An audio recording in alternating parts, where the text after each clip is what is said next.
Assalamualaikum warahmatullahi wabarakatuh dan selamat pagi. Perkenalkan, saya atas nama Elvi Pasalu dengan NIM 2104411319. Ya, di sini saya akan memaparkan materi yang pertama, yaitu pengertian ontologi.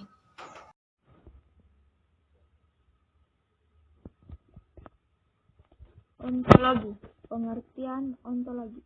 Ontologi memiliki pengertian yang berbeda. Definisi ontologi berdasarkan bahasa berasal dari bahasa Yunani, yaitu on atau ontos, merupakan ada, dan logos merupakan ilmu, sehingga ontologi merupakan ilmu yang mengenai yang ada. Ontologi menurut istilah merupakan ilmu yang membahas hakikat yang merupakan ultimate reality, baik berbentuk jasmani atau konkret maupun rohani abstrak. Baktia 2004. Ontologi dalam definisi Aristoteles merupakan pembahasan mengenai hal ada sebagai hal ada, hal yang sebagai demikian, mengalami perubahan yang dalam sehubungan dengan objek G 1997. Ontologi dalam filsafat ilmu merupakan studi atau pengkajian mengenai sifat dasar ilmu yang memiliki arti, struktur, dan prinsip ilmu. Ontologi juga bertujuan memberikan klasifikasi yang definitif dan lengkap dari entitas ke semua bidang. Ontologi adalah bagian dari filsafat dasar yang mengungkap makna dari sebuah ekstensi yang pembahasannya meliputi persoalan-persoalan. Pertama, apakah artinya ada hal ada? Kedua, apakah golongan-golongan dari hal yang ada? Ketiga, apakah sifat dasar kenyataan dan hal ada?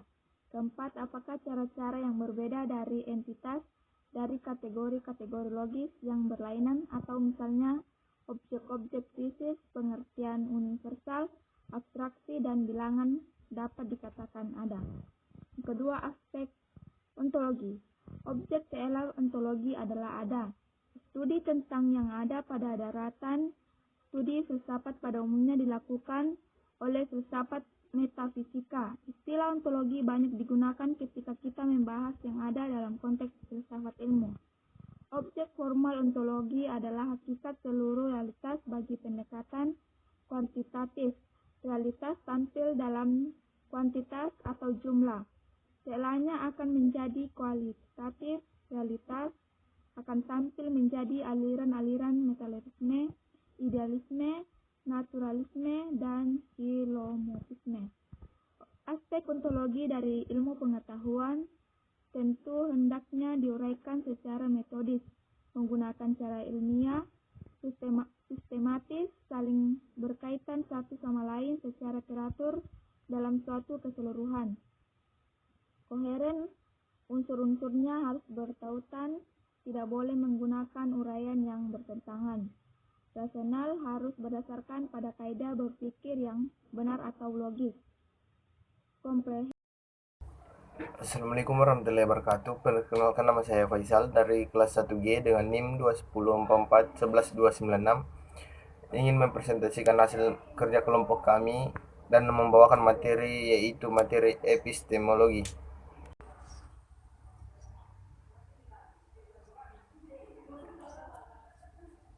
Epistemologi 1. Pengertian epistemologi. Epistemologi adalah teori pengetahuan, cabang filsafat yang berurusan dengan hakikat dan lingkup pengetahuan, pengadaian dan dasarnya, serta pertanggungjawaban atas pertanyaan mengenai pengetahuan yang dimiliki. Epistemologi berasal dari Yunani episteme dengan logos. Episteme berarti pengetahuan, knowledge, logos berarti teori. Dengan demikian, epistemologi secara etimologis berarti teori pengetahuan. Pengertian epistemologi diantaranya: epistemologi yang pertama, epistemologi adalah cabang ilmu filsafat yang menengarai masalah-masalah filosofika yang mengintari teori ilmu pengetahuan. Kedua, epistemologi adalah pengetahuan sistematis yang membahas tentang pengetahuan, sumber pengetahuan, asal mula pengetahuan, metode atau cara pengetahuan, validitas dan kebenaran pengetahuan dalam kurung ilmiah. 3. Epistemologi adalah cabang atau bagian filsafat yang membicarakan tentang pengetahuan, yaitu tentang terjadinya dan kesasihan atau kebenaran pengetahuan. 4. Epistemologis adalah cara bagaimana mendapatkan pengetahuan, sumber-sumber pengetahuan, ruang lingkup pengetahuan. Cakupan epistemologi. Ada 4 persoalan pokok dalam epistemologi, yaitu apakah sumber-sumber pengetahuan, dari manakah pengetahuan yang benar itu datang, apakah watak dari pengetahuan, 3. Apakah dunia yang real di luar akal, dan kalau ada dapatkah kita mengetahui,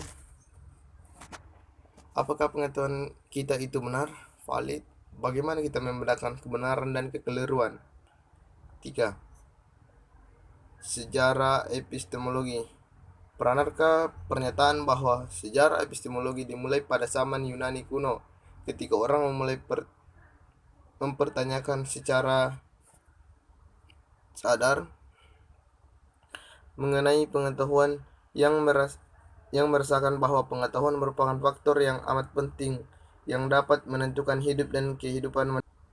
Sadar mengenai pengetahuan, yang merasakan bahwa pengetahuan merupakan faktor yang amat penting yang dapat menentukan hidup dan kehidupan manusia. Perkembangan epistemologis hingga saat ini hanya dapat dibagi dalam 3 perspektif utama, yaitu perspektif klasik, modern, dan kontemporer. Berikut aliran-aliran dalam epistemologi. Pertama, rasionalisme.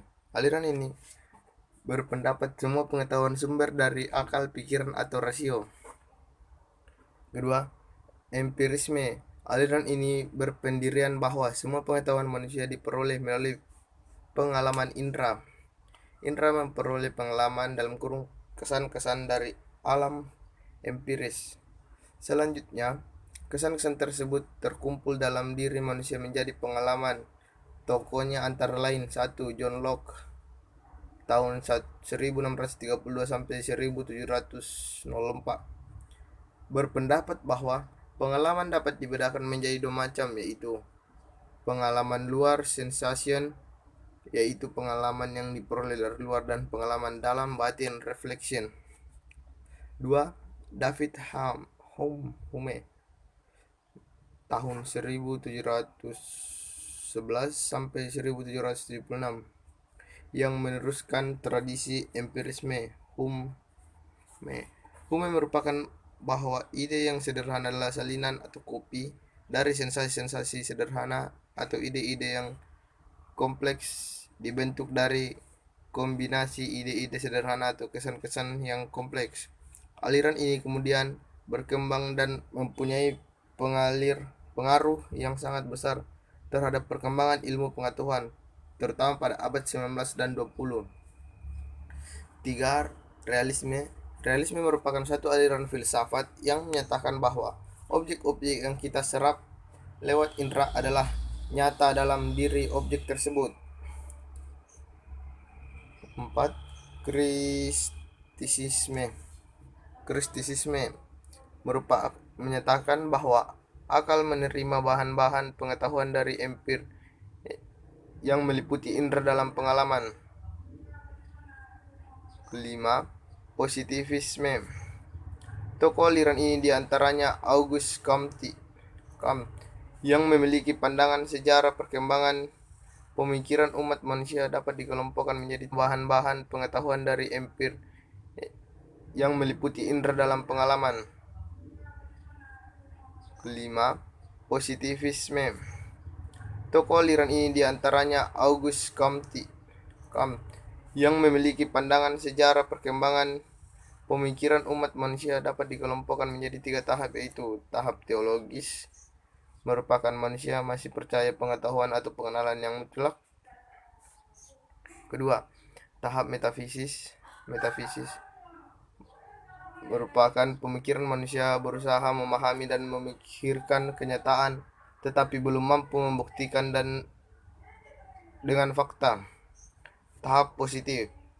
yang ditanda dengan pemikiran manusia untuk menemukan hukum-hukum yang saling hubungan lewat fakta.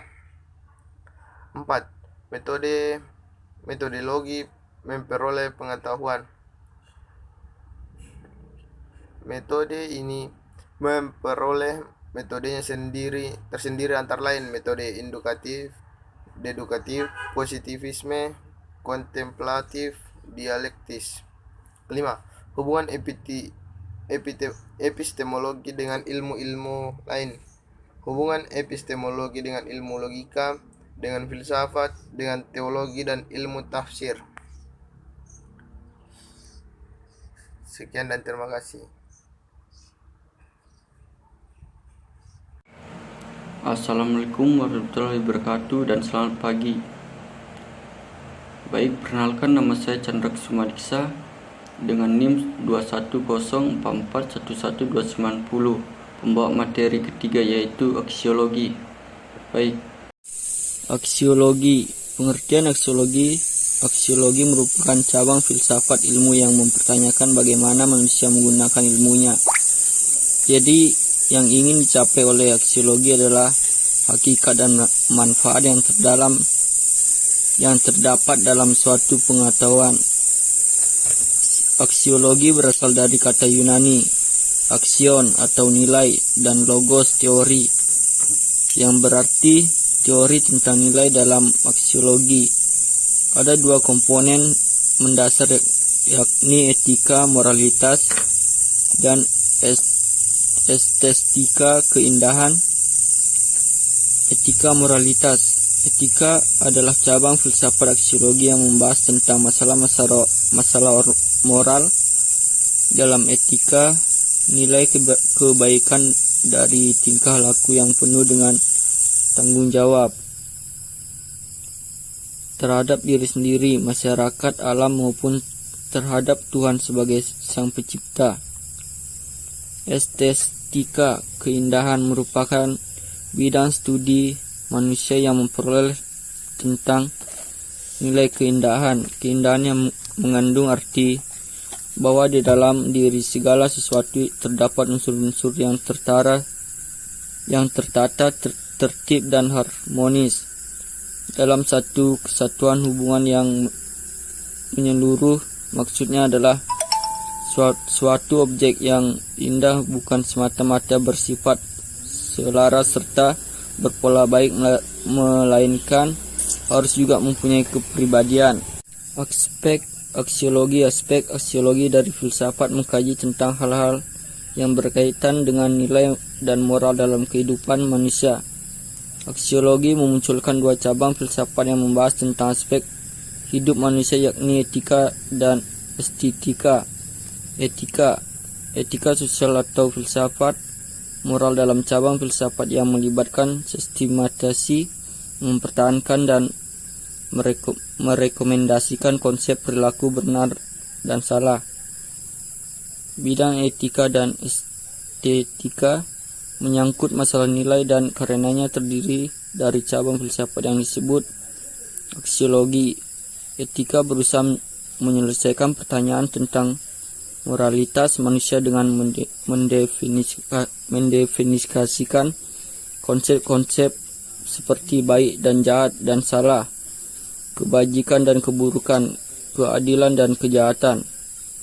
Estetika. Nilai estetika